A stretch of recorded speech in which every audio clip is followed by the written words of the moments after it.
Welcome, everyone, to episode 79 of 1 Hour, 1 Decision, 1H1D. I'm Chris. And I am Tom. And we take 60 minutes and play a random or requested game on Xbox Game Pass and decide, do we want to go on a field trip? Or maybe we want to forget about it. Oh, yes. In this episode, we're going to be talking about the game called The Forgotten City, requested by podcast friends What the Famicom. Whoa, Chris, this is a family show. I'm sorry. Yeah, but that's the name of the show. I'm sorry. I could say WT Famicom, but it doesn't roll off the tongue as well. Yeah, it's certainly not the intent. No. So they requested this way back when on Twitter. And this game was developed by Dear Villagers, and this game came out. Well, little tangent, but this game was originally a Skyrim mod. Yeah, and it came out in October of 2015. Then the developers, Dear Villagers, went out, and I think it was like a very small team, like maybe 4 or 5 people, and they took the mod and made it a full-fledged game, and it came out in July of 2021. So I think it's pretty impressive. It's pretty impressive. They took a game from Skyrim, took Skyrim, made a mod for it, then released a full-fledged game before we got another Elder Scrolls game. Yes. Well done. The scale is not as large as an Elder Scrolls. That's fair. So you got to give them that. But we'll be waiting another decade for Elder Scrolls. Well, yeah, absolutely. We will be waiting for that, and we will probably be dead and gone by then. But anyway, I played this on the PC, and it was 26.13 gigabytes on the PC, Tom. What about you? This is something wrong here. How is it only 6 gigabytes on the Xbox One? How is it that these 4 people figured out how to do this? How to be more efficient on the Xbox? They had to. Yeah, it's true. They were trying to figure out how to do things right. So right. Well done, Dear Villagers. Well done on that. Necessity is the mother of invention. Absolutely. What kind of game is this? I put first-person adventure, and then I didn't like that so much. So in parentheses, I added the word mystery. I was close. I'm following what you're saying, and I put first-person mystery solver / whodunit. Yes, I like yours better. Well, that's fine. We all have our ways with words. I don't have very good words. Anyway, what about that game loop? I like. Why don't you say yours first? Because I think you just tipped your hat there with your what kind of game it is. Yeah, you're right. I was like, the kind of game kind of bleeds into the game loop, and what I wrote is find out who done it by talking to people in togas. Yeah, you do talk to people, and they are in togas. Yeah, accurate. What about you, Tom? What did you write? Solve the mystery of escaping the past by stopping a crime, and I put sin, that has yet to happen. It's kind of the plot of Minority Report, I think. Yes, it is. It is, but it also is. It encompasses the entire plot of this game too. Yes. Like, meaning it's not just the loop. It is the game. Like, that is what you're trying to do. You're trying to solve that, and it's absolutely right. But I didn't know what to think about this game. Yeah, it was, and let's get into it. Let's talk about what we liked about this game. I think you and I actually we both put this in our notes about the spoiler warning. Yeah, I thought that was really cool of them. Mm-hmm. So this is a game where the plot is the whole point of the game, right? Yeah. So they said, hey, people out there who are going to throw this up on YouTube, maybe don't ruin the game for everybody. Yeah. And I thought that was really, don't do that. That's pretty lame of you. Right. But sorry, dear villagers. That's what exactly what we're doing. But No, only the because we first only hour. Only the the first first hour. hour. Yeah. It's fine. I'm pretty Yeah. sure that whatever their rules were, we didn't break them. Right. I will say this is not a typical first person game. At least in my book. Like in my book, I'm like, this reminded me more of like Myst than like even like an Elder Scrolls or you know, Yeah. a regular RPG, a first person RPG or whatnot, right? Because you're not really doing much other than really talking to people and trying to figure out this whole, like, what the heck is going on. And just to back up a little bit, the premise also is like you're just some person that ends up on the shores of these ruins in Italy in the present day. And then for some reason you're teleported out into, well, not something, you're kind of coaxed into going into this portal um, that takes you back to ancient Rome. And then this whole thing about the, like you mentioned it in your game loop, is sin. So basically anyone that does something bad in this particular, is it a city? It's a city, right? Yeah. Forgotten City. Sure. In this city, basically screws everyone. Yep. They will all die if one person commits a crime or a sin. So and again, this kind of bleeds into the fact that like it's just an interesting idea and an interesting plot. Yeah. It's like, I okay, like this. This is the same kind of situation that Scarlet Nexus lives in, where mhm, like I'm fully on board for this plot. Like right, I'm really excited by the premise of this game. yeah, And so it's like, okay, it's, you start with A plus. It's whether or not you're going to yeah, keep it, kind of yeah, thing. absolutely. And like, what was interesting to me, and again, like I thought the dialogue was just really really good Yeah. overall. Like I mean, it kept me engaged. Like I wasn't just like skipping through everything. Um, and like even your dialogue responses were like, some of them were pretty funny, and some of them were actually like, I was thinking that, and I was like, I just saw I see that dialogue. It's like, I think when you first meet the lady, and I was like, why? She's like, can you go into the ruins for me? And I was like, I don't even know you. Like, why am I going to do that? And it literally says that. I think it said the same thing. I was like, yeah, that's what I would pick. So I thought that was great. And this game was pretty. It's actually decent looking,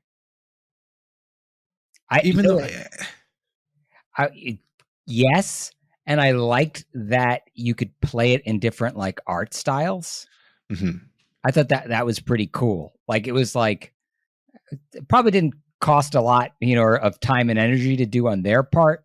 But right, since this game is so much just conversation, right? yeah, Like you can give up some of the graphical detail and play it in a mode that looks much more like a mist, or where it looks more like a painting.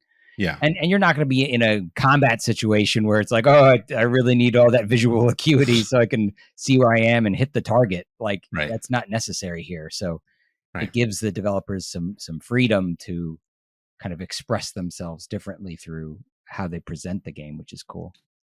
I unfortunately didn't do that. Oh.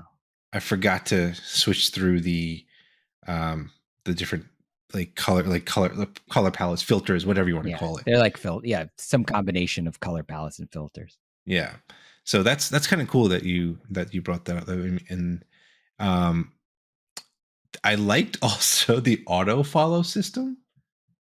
Ooh, I I didn't. don't know if you had that option, but like when you had to, like, at the beginning when you got to the, like, into that world, right, into the forgotten city, there's that guy who's like, oh, here, come with me, I'll show you around. Instead of like literally following him around, you just press, there was a button, like it gave me a tooltip. It's like, you press Sure. E to follow him. I was like, oh, okay. And I took my hands off. I was like, oh, this is great. I mean, and then I could still move my mouse around Sure, you to can look look around, but around. while I'm just following a path. It was great. I thought it was just a nice little thing. And I think maybe that's a Skyrim thing. Maybe that is like, Yeah, I think you can do that in Skyrim. yeah. So, what about you, Tom? What are the things that you liked about this game? I think you've got that there. It teaches you how to play in a very organic way, Right. which I always enjoy. Like, don't give me a page full of buttons and then I have to remember them later. I don't need that. I need like I approach something and I need to duck. Tell me how to duck, right? Like, and this game does that 100%. Get like auto follow, right? Like, there's an opportunity here where you need to follow this guy. Tooltip pops up and says, "This is how you do that. This is going to make your life easier." So good design on that part. I thought it was pretty clever how they used Latin for objectives. Like, so you would like pop up your list of objectives, and it would use Latin for words and Latin phrases. You know, it's a little nice little touch since you're playing in ancient Rome. I appreciated because your primary objective in this game is talk to everyone, and that's how I play RPGs, right? That's how I play Pokemon. That's probably how I play Skyrim. If it's an RPG, I'm gonna talk to everyone, and so I felt very seen that this game was like, you need to talk to everybody. I was like, oh great, because I was gonna do that anyway. Yeah. I also want to point out it had a very simple but good character customization. Yeah. Like it asks you what your name is. You type in your name, and you can pick male or female, and then your skin tone. You don't touch your face because you never see your face. It's just your hands, and that's it. Right. I was like, cool. Actually, no. There is one other thing, right? I guess you pick your class. Did you? Yeah, I think you did, right? So like it's like, who are you? They ask you like, who are you? And it's like your response was like either like you're a military person, someone with amnesia, like doesn't know who the heck you are, or something like that. Like, and I ended up picking the last one, the amnesia one, because I was like, I don't know, maybe that gives me, and based on that, it gives you certain perks. Like one allows you to have more health, another gives you more like attack ability, and I was like, I don't know where this is going, but I was like, I'd prefer to be a little bit more tanky than anything else in this selection. Sure. So I don't know if you remember what you had picked. I think I picked something that gave me like a charisma bonus, maybe. Okay. Because I feel like there were dialogue options that I got because of my class. And it had like a little bracket at the end, like you can do this because of the class that you picked. Yeah. Oh. Yeah, the only bracket I saw was like lying. Okay. Yeah. But yeah, it's interesting if you could do that. I'm pretty sure that's what I picked. I could be. And this is what also leads me to my potential likes as well, is are there multiple endings? Oh yeah. Good question. Because of your class, because of like how you play the game, is there a way that you can solve this mystery in multiple ways and so on. So I thought that's pretty cool. That possibilities of that is cool, at least. Yeah. Anything else in the likes that you want to know, or should we go into our dislikes? Yeah, I'm full out of likes, and I do have some dislikes. Okay, well, let's get into them. So at the very beginning, there's a trap. Spoiler, I guess. Not really. Yeah. 10 seconds into the game. Yes. There's a trap that's supposed to dump you into the Forgotten City, and like I stepped onto the platform in such a way that I realized it was a trap. And then I was like, yeah, I don't want to go. Like, do I have to go down there? I mean, you have to go down there. So like, if it's one of those situations where it's inescapable, you messed up because I was able to escape it, right? But then the story doesn't progress. Yes, that's true. And then you just have to just jump down, like you said. Yeah. Ultimately, I just was like, okay, this is the only way to go. I got to go down there. Yeah. I would say, well, first off, it's a first-person shooter. Well, it's a first-person game. I see where this is going. I couldn't see my feet.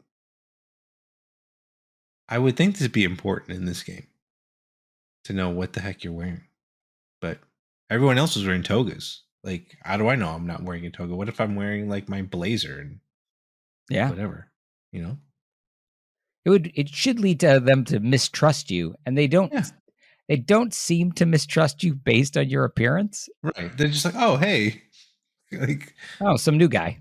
yeah. They're just like, all right, cool. Come on, let's do this. All right.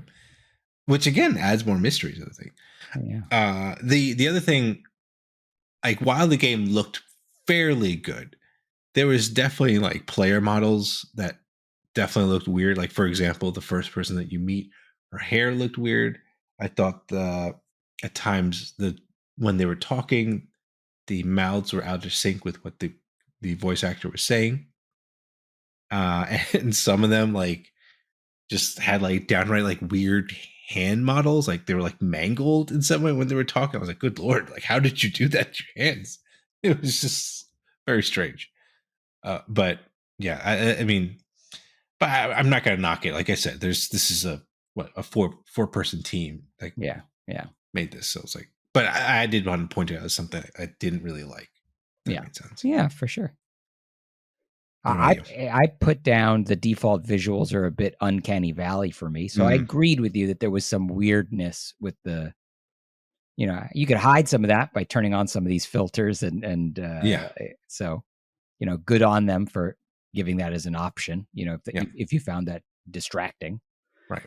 I thought I had problems with tracking optional quests. Like it didn't seem to work for me. Like it didn't register. Like it would give me like the ability to track my main quest, but then like if I wanted to go and do this other like side objective, go find this side person, it didn't seem to track that properly. Also on a technical level, there was a really awkward pause for loading new areas for me. And I'll say it 100 times till I'm blue in the face. Like you really got to hide these. Yeah. Like there are ways to hide these. You can pay attention to the games around you, and and distract me with something, right? Yeah. Make me watch a cutscene or something, and then load it in the background, and then I'll never know that you were loading. I mean, I will, but I won't. You won't end up on my naughty list here. It's like, okay, I see what you did there, kind of thing. All right, yeah. I will. There's some like Skyrim jankiness, I guess, that they kind of copied and pasted in this game too. That's one thing I noticed. Like the dialogue system, right? Where they just kind of turn around and like the whole like they kind of like look dead, like soulless to your point, and but at the same time, actually they looked a little bit better than the Skyrim models did in terms of like that kind of facial composure, or whatever. So I thought that was kind of weird, but I get it. I get it at the same time. The one thing I wish, and it's hard because that game was like Rockstar took a ton of time to do the research and stuff like that, especially since it's a whodunit. But LA Noire is a game where you had to look at their facial responses and stuff like that to see if this person's really lying and all that stuff. Like this game would really like benefit from some sort of like engine or something to do that. Like that would be really cool if they did that. I don't know if they were ever planning on doing an update, but that'd be neat. I also maybe a sequel if we don't know how this game ends because we only played the first hour. But I also want to say the music was kind of generic. Like I just like it was there, but it didn't really get me. It didn't show up on my radar either way, so I totally missed it basically. Right? I didn't comment it was good. I didn't comment it was bad. I guess there was music. Yeah. Anything else you want to bring up? Speaking of audio, though, man, all that creepy whispering. Okay, that was unsettling. You're walking around town and you hear whispers. I'm looking around. There's nobody there, and I like it. Yeah, it's true. The other thing I wanted to bring up was I felt like in a game I thought we'd have a little bit more freedom. I felt like some of the objectives like forced me to approach the situation in one way. Yeah, I think a lot of the choices there are illusion. There's the illusion of choice, and you're railroaded. Like like no matter what you say to that starting lady, you're going Yeah. down in that hole. Like, Right. it doesn't matter what you say to her. That's where you're going. Yeah. And that happens again inside the city too. So, right.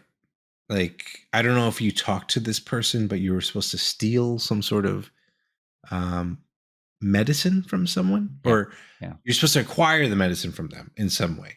Yeah. First, you talk to them. You're like, okay, hey, can I do this? And they're like, well, no, it costs this much. And like, okay. And then instead of like giving me like find out a way to get it, it's just like steal it. Like, okay, is there another way? Can I do it another way? So I don't know. Anything else you want to bring up on dislikes? I think I'm all good. I think I hit all of mine. How about you? You're good on yours? Yeah, I think so. So why don't you talk about some stuff that notables or other thoughts? I just want to double down on something I mentioned earlier, which is that I really like the Minority Report plot line. Like, I think it's a very rich setting. I think you could do a lot with this. Like, this could be its own genre of game, kind of thing. Like, you could take this and you could apply it. You just make a whole bunch of games like this. Yeah. And this is kind of the first one that I can really think of. I guess LA Noire is another good example. But this is kind of the first game that I've ever played that was like this. Yeah. So it was cool to try something completely fresh and different from what I've been used to playing. Absolutely. Again, like when I looked at the cover and all this stuff, I thought it was like, okay, is this like a first person adventure, like Indiana Jones style game or whatever? And I was like, okay, but as we play this, I was like, this is pretty interesting. This is an Xbox Cloud saves and cloud enabled game. Woo. So you can play this on Xbox PC and mobile, and it's got touch enabled controls. Not great, but it works. It's a little lag. I mean, it might be my internet connection, but it was kind of laggy when I tried it out. How long to beat? Says this game takes 5 hours to beat if you just mainline it. And so that's a surprisingly short game. I thought this game was going to be a little bit longer, but yeah. That's definitely speaking my language there. 5-hour runtime. Yes. So we've come to the conclusion part, aren't we? Yeah. We gotta find out if we're gonna keep it or not. Shall I go first? Go ahead. But before we get to that, we wanted to let you know about our spectacular sponsor, Winner Winner. Winner Winner is a live arcade claw machine game available on Android and iOS, and it's 100% skill-based. Trust me, if you see me play my games, you know I'm not that great, and I still have won games on my first try. There's hundreds of prizes, even featuring gaming merch from Nintendo. Pick your prize from choices in your particular game, or bank your earnings with tickets to redeem any other prize you want from their wide selection. And for all you lovely people listening or watching our show, you can get bonus tokens on your first app token purchase. Download and create your account, then use the link in the episode's description to enter promo code QTB after you sign in. Check it out. It's clawsome. I like the setting. I like the time travel plot. I like the basic game mechanics. Pretty much everything, right, that I need to commit to a game. So I'm going to keep it. But I was concerned about length because I didn't know. But knowing now that it is a paltry 5 hours to complete, I'm excited to continue playing this and finish it. Cool. Yeah. For me, the mystery and the short campaign, plus the fact that apparently Eric from Game Positive joined my playthrough as I was playing it and mentioned this. I didn't even get to the main twist in the game. There's like a bigger twist that happens in the game. So I think interesting. Like we haven't even gotten to the part where things get really weird. So I'm going to do it. I'm going to keep playing it and possibly just stream the rest of the game because it's super short. So why not? Yeah. Maybe stream it all, This is fun. This is a very, very interesting experience overall. Never would have think to pick this game up, but I'm glad I did. I'm glad that What the Famicom requested this for us. Ditto for me. Yeah. So those are our thoughts. Let us know what you think of this game. Follow us and say hello on Twitter at TC1H1D or shoot us an email at TC1H1D@outlook.com. Check out our next streams on Twitch at twitch.tv/1H1D. And if you're watching this podcast on YouTube, send us down a comment down below and we'll try to read and respond to them. And as you know, 1H1D is part of the QTB network. If you like gaming podcasts, be sure to check out Quit the Build, a weekly gaming news podcast, or to see the whole lineup. It's not just podcasts there. There's live streams and articles and all that fun stuff. Check out quitthebuild.com/network. So, Tom, we got to find out what we're playing next, don't we? Egads. We need to know. Is it a request? I don't believe so. No, we are going to find out via Surprise Me button. So here we go. I look up to the sky. I see in the clouds a game. Yes, and this game is Disc Room. Not what I was expecting, but okay. Yeah, so we're going to be playing the game called Disc Room, Devolver Digital published game. So okay. Lots of weird indie stuff coming out of Devolver. So yeah, they're a very strange bunch. But that is it for this episode, everyone. Thank you so much for tuning in, and we will catch you on the next one. Thanks, everybody.